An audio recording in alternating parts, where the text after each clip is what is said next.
What's up guys, lanjut lagi kita, Wudong Qiankun.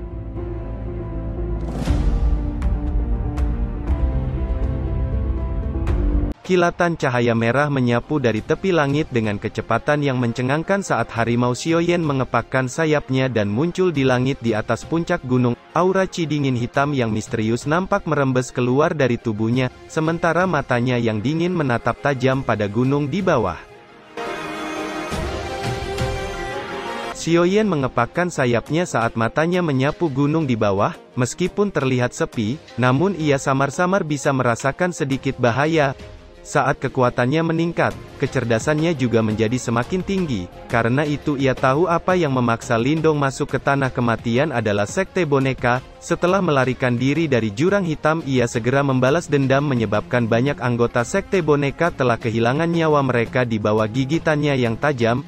Xiaoyan di langit ragu sejenak sebelum akhirnya perlahan turun. Namun saat dia mendekati tanah, perasaan bahaya segera meningkat dan langsung mengepakkan sayapnya meninggalkan tempat itu. Namun tepat ketika Xiaoyan melarikan diri, teriakan dingin tiba-tiba terdengar di puncak gunung. Aktifkan formasi.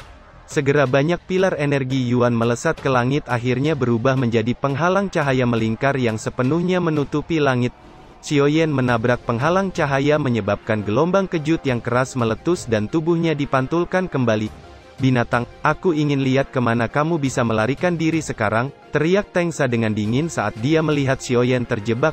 Niat membunuh yang kejam melonjak di mata Xiaoyan saat dia melihat Tengsa. Dia jelas mengingat pembunuh yang telah memaksa Lindong ke dalam jurang hitam. Segera sayapnya mengepak dan yuandu merah melonjak dari tubuhnya akhirnya berubah menjadi banyak bilah tajam darah memenuhi langit dan dengan kejam melesat ke arah Tengsa.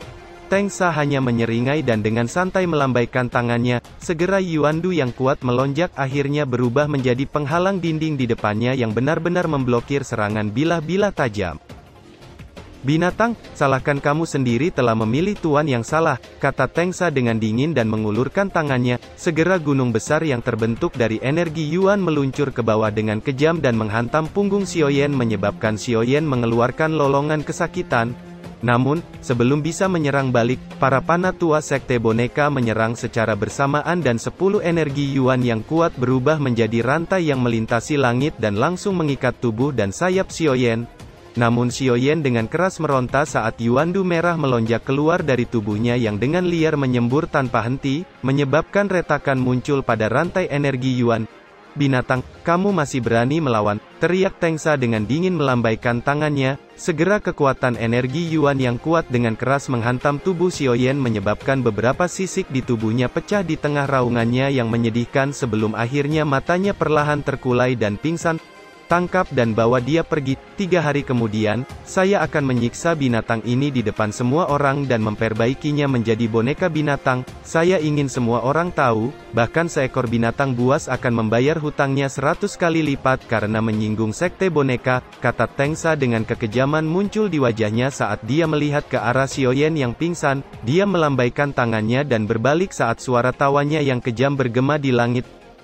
Lindong, jika kamu masih hidup, aku akan menggunakan boneka binatang harimau ini untuk membunuhmu.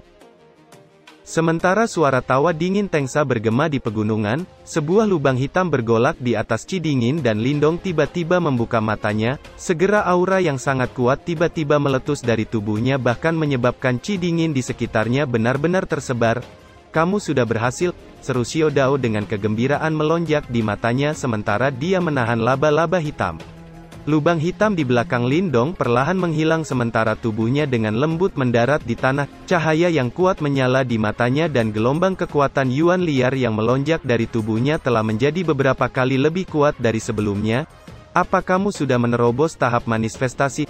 Tanya Xiao Dao yang telah membebaskan diri dari laba-laba hitam dan langsung terbang ke depan Lindong. Ini seharusnya setengah langkah menuju tahap manifestasi, kata Lindong merasakan kekuatan Yuan di tubuhnya. Setengah langkah menuju manifestasi, itu benar-benar tidak buruk, kata Xiao Dao terkejut. Lindong sedikit menganggukkan kepalanya, meskipun hanya setengah langkah, namun itu sudah cukup bagus. Apa yang kamu rencanakan sekarang? Tanya Xiao Dao. Mari kita pergi ke jurang hitam untuk mencari Xiaoyan lebih dulu, setelah itu kita akan menghabisi Tengsa, kata Lindong dengan kilatan dingin melonjak di matanya. Xiao Dao segera mengangguk saat mendengar itu. Lindong menggerakkan pikirannya dan sebuah lubang hitam muncul di belakangnya melindungi tubuhnya. Ketika Xiao Dao melihat itu, dia buru-buru melompat ke bahu Lindong, dengan mengandalkan kekuatan lubang hitam itu. Mereka akan dapat meninggalkan jurang hitam dengan cepat. Lubang hitam sesaat menggeliat dan benar-benar melahap. Qi dingin akhirnya berubah menjadi kilatan hitam yang langsung meluncur ke atas jurang hitam. Sementara beberapa orang di pegunungan menghindari Qi dingin yang mengamuk, suara angin kencang tiba-tiba bergema ketika Lindong yang tubuhnya diselubungi Qi dingin terbang keluar dari jurang hitam dengan kecepatan yang mencengangkan dan sekejap telah muncul di tepi jurang hitam. Setelah mencari selama 2 hari, masih belum ada jejak Xiaoyan, kata Lindong yang ekspresinya sangat suram saat dia menatap Qi dingin yang bergolak di dalam jurang hitam. Dia seharusnya masih hidup. Sebagai binatang iblis dia cukup cepat beradaptasi dengan Qi dingin semacam ini. Selain itu dia juga telah menyerap kekuatan darah naga kelelawar. Dia seharusnya bisa bertahan, kata Xiao Dao. Jika sesuatu terjadi pada Xiaoyan, aku pasti akan membantaimu, Tengsa, kata Lindong dengan sinis. Mari kita ikuti tepi jurang ini dan mencarinya. Selama auranya muncul dalam jangkauan indera penciumanku, kita akan dapat menemukan posisinya, kata Xiao Dao. Lindong segera mengangguk. Dia berbalik dan melirik sekelompok orang tak jauh di dekatnya sebelum perlahan berjalan ke arah lain. Seorang pria paruh baya di antara mereka sedang menatap punggung Lindong dengan ekspresi serius di wajahnya saat dia bergumam. Orang itu tampaknya sedikit familiar. Senior, kamu merasa semua orang terlihat familiar. Aku telah mengatakan sebelumnya bahwa semua orang telah mencari di jurang hitam tapi tidak menemukan apapun. Jika kita jatuh ke dalamnya, bahkan mayat kita tidak akan dapat ditemukan, kata seorang pria muda menyeka kotoran di wajahnya saat dia menggerutu. Kamu tahu apa? Saya ingat dengan jelas bahwa Lindong meluncur ke dalam jurang hitam. Jika kita beruntung, kita mungkin menemukan harta karun misterius itu. Pada saat itu, sekte bumi kita pasti akan mampu melampaui sekte boneka, kata Panatua Guojian di depan pemuda itu menegur. Setelah mendengar itu, beberapa murid muda lainnya hanya bisa menggelengkan kepala mereka tanpa daya. Saya mendengar bahwa sejumlah besar kelompok sekte boneka dikirim beberapa hari sebelumnya dan mereka telah menangkap binatang iblis yang dikendarai Lindong. Hari ini, mereka bahkan akan menyiksanya di depan semua orang dan menjadikannya boneka binatang. Tengsa itu benar-benar kejam, dia bahkan sampai melampiaskan amarahnya pada binatang iblis, kata Guojian menggelengkan kepalanya. Namun, tepat ketika kata-katanya terdengar, dia tiba-tiba menemukan bahwa tanah di depannya membawa angin dingin ketika Lindong sekejap muncul di depannya dan mencengkram tenggorokannya. Panatua! Teriak para murid terkejut saat melihat perubahan mendadak ini. Guojian menatap sosok di depannya dan berkata dengan wajah ketakutan, kamu Lindong, kata Guojian tergagap. Apa kamu baru saja mengatakan bahwa sekte boneka menangkap binatang iblis? Kata Lindong menatap Guojian dengan dingin. Jangan bunuh aku akan mengatakannya. Memang benar binatang iblis yang ditangkap oleh sekte boneka telah mengikutimu ke jurang hitam saat itu. Hari ini Tengsa telah menyebarkan berita bahwa dia ingin membunuh binatang itu dan membuat binatang itu menjadi boneka binatang di depan semua orang, kata Guojian. Yuandu yang sangat menakutkan tiba meletus dari tubuh Lindong saat dia mendengar itu, menyebabkan beberapa orang di dekatnya langsung tersentak ke belakang dan memuntahkan darah. Tengsa, aku bersumpah hari ini bahwa aku akan menghancurkanmu, kata Lindong dengan niat membunuh melonjak di matanya. Yuan emas segera melonjak di tubuhnya saat dia melesat ke langit menuju ke markas sekte boneka. Di puncak Gunung Yin Hitam nampak banyak sosok telah berkumpul, mulai dari Sekte Iblis Besar dan Wuzong dari Aliansi Bela Diri juga ada di antara mereka.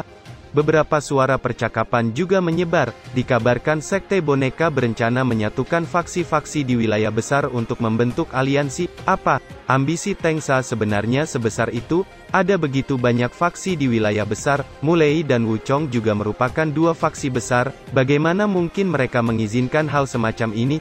Tengsa perlahan berdiri, sementara senyum tipis muncul di wajahnya saat dia mendengar beberapa suara percakapan. Karena semua orang di sini cukup ramah telah datang, izinkan saya berterima kasih kepada kalian semua terlebih dahulu, kata Tengsa menangkupkan tangannya. Semua orang di sini pasti bertanya-tanya mengapa saya mengundang kalian semua. Saya yakin semua orang di sini tahu bahwa meskipun wilayah kita adalah wilayah terbesar di dinasti Yan besar, namun peringkat kita bukanlah yang tertinggi. Di dinasti Yan besar, faksi elit masih merupakan 4 klan besar. Mereka adalah orang-orang yang menentukan di dinasti Yan besar dan mereka dapat menikmati hak istimewa yang sangat besar. Namun kita hanya dapat menempati satu wilayah dan ini benar-benar membuat frustrasi. Akan tetapi, jika kita bersekutu, kita akan mampu melawan faksi-faksi teratas di dinasti Yan besar. Pada saat itu, kita akan menikmati banyak hak istimewa yang jauh melebihi apa yang ada di wilayah besar ini. Semua orang di sini akan sangat diuntungkan, kata Tengsa dengan tajam. Pemimpin sekte Tengsa bermaksud ingin membentuk aliansi? Tanya seorang pemimpin faksi. Benar, kata Tengsa tersenyum dan menganggukkan kepalanya, matanya perlahan menyapu sekelilingnya sebelum akhirnya berhenti pada Mu Lei dan Wu Zong, dan tersenyum saat dia berkata, apa pendapat kalian tentang saran saya? Seluruh tempat menjadi sunyi. Aliansi memang hal yang bagus, namun mereka tahu Tengsa ini sangat ambisius dan motifnya tidak mungkin sesederhana itu. Karena itu, banyak dari mereka khawatir bahwa mereka hanya akan berakhir sebagai alat untuk Tengsa. Namun tepat ketika kerumunan tenggelam dalam keheningan, seorang panatua tiba-tiba berbicara, apa yang dikatakan pemimpin sekte Tengsa memang masuk akal. Jika kita bersekutu, kita tidak perlu lagi takut pada 4 klan besar, status kita pasti akan melonjak dibandingkan dengan sekarang. Seorang pria parubaya lainnya dengan punggung harimau berbicara, saat ini sekte boneka kuat dan makmur, dengan pemimpin Tengsa membentuk aliansi, dia pasti bisa memimpin kita sampai kita bisa berdiri sejajar dengan faksi-faksi teratas lainnya. Tak lama setelah mereka berdua berbicara, beberapa faksi lain mengikuti dan mengangguk setuju. Dalam waktu singkat, saran Tengsa tampaknya mendapat banyak dukungan. Mata Mu Lei dan Wu Zong menyapu faksi-faksi yang mendukung Tengxia sementara kesuraman melintas di hati mereka, karena mereka jelas tahu bahwa faksi-faksi itu telah lama dibeli oleh sekte boneka. Ini adalah berita yang sangat buruk bagi mereka berdua. Lebih jauh lagi, jika mereka memilih untuk melawan sekte boneka, bahkan jika sekte iblis besar dan aliansi bela diri bergabung, akan sangat sulit bagi mereka untuk melawan. Bagaimanapun, Tengsa berada pada tahap manifestasi tingkat lanjut dan itu sudah cukup untuk menimbulkan ketakutan di hati siapapun. Tengsa tiba-tiba tersenyum saat matanya beralih ke Mu Lei dan Wo Chong, saudara Mu Lei dan Wu Zong, bagaimana menurut kalian berdua? Tanya Tengsa tersenyum, dia tahu selama dia mampu menaklukkan keduanya, seluruh wilayah besar akan menjadi miliknya. Masalah ini sangat serius dan kita harus mempertimbangkannya untuk jangka panjang, kata Mu Lei dan Wu Zong. Tengsa hanya tersenyum ketika dia mendengar itu, dia tiba-tiba melambaikan tangannya, dan belasan anggota sekte boneka mengangkat sangkar raksasa dan perlahan berjalan keluar. Di dalam sangkar, nampak Xiaoyan dengan ganas menghantam sangkar baja terus-menerus menyebabkan suara benturan yang keras bergema ke sekitarnya. Apakah itu binatang iblis lindong? Pikir Mu Qianqian terkejut saat melihat Xiaoyan terperangkap. Binatang iblis itu mungkin telah mencapai tahap manifestasi awal, namun masih gagal untuk melarikan diri dari Tengsa. Pikir Mu Lei dan Wu Zong dengan kusam, keduanya tahu bahwa dalam pertempuran 1 lawan 1, mereka mungkin tidak bisa menang melawan binatang itu, namun Tengsa mampu menangkapnya secara langsung. Ini tidak diragukan lagi menunjukkan bahwa sekte boneka jauh lebih kuat dari mereka. Tengsa mencoba memamerkan kekuatan sekte boneka, pikir Mu Qianqian sedikit mengerutkan keningnya.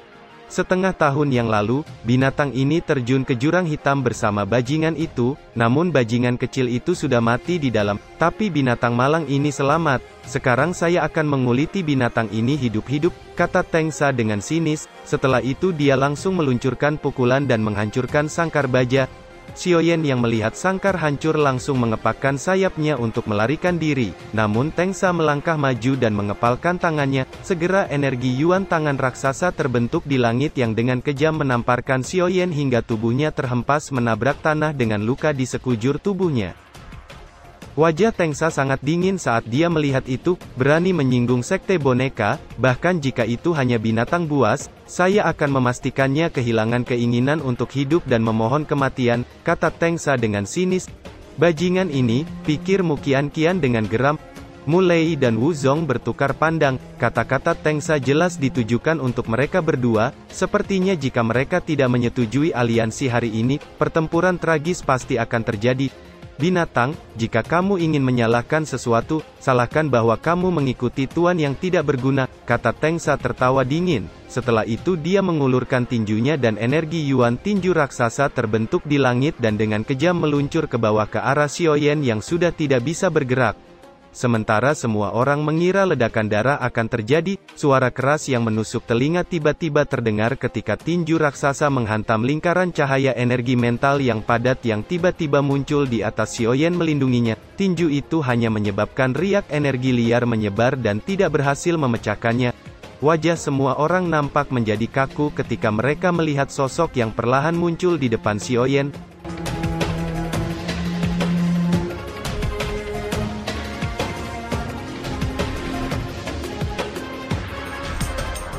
Cerita pun selesai, nantikan spoiler selanjutnya guys. Buat yang belum subrek, dibantu subrek yo guys, biar jalan terus spoilernya. Buat yang udah subrek, mudahan dilancarkan rezekinya. See you and ciao.